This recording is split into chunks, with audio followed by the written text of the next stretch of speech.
What is data journalism? This has to be one long definition, huh?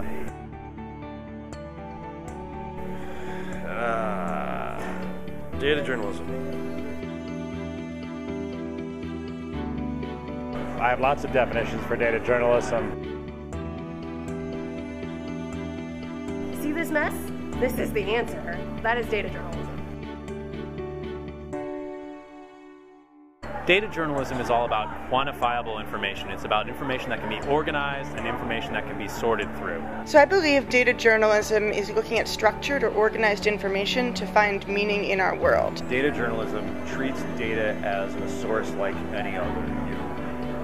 You go out and you find it, you identify it as having information about something you need, and you ask it questions. Data journalism is digging into information and then making sense of it for people. Data journalism, in my opinion, is just using data for journalistic purposes. Data journalism to me is telling stories and reporting with data, with numbers, having a fluency with this stuff so that we can make it accessible and interesting to regular people.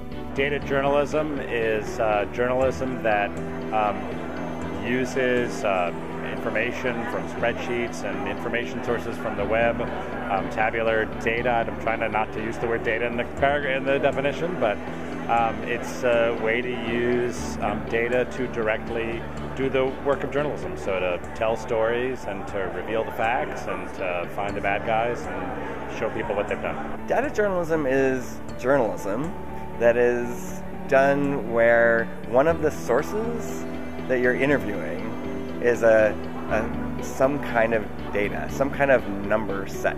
Right now we just trended it up as saying data journalism because we use big data, big numbers. Instead of doing interviews one-on-one, we have computer-assisted journalists that help us get lots of data, but it's lots of interviews. Gathering mass amount of information and trying to find stories within it to help inform our communities.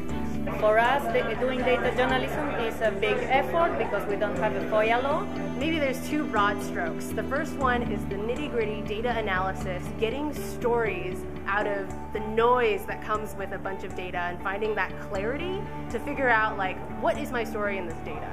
And then the other area is sort of like data presentation, and that includes data visualization and everything that you have to do to get that story that was so awesome that you found online so people can you just show people the awesome part. I actually think we should have a broader definition of data journalism and think about how the products that journalists create can be data in order to then reformat, reuse, and rework that into different types of stories entirely. I'm thinking about it lately in terms of experiencing information, not so much kind of pouring through it all and studying it, but being able to, as much as possible, step into it, which in the 3D VR space, which I've been working a lot in the last year, I think there's a lot of potential there. It's about either creating new data or finding data that someone else has created and finding stories within it and using them as evidence to tell your story.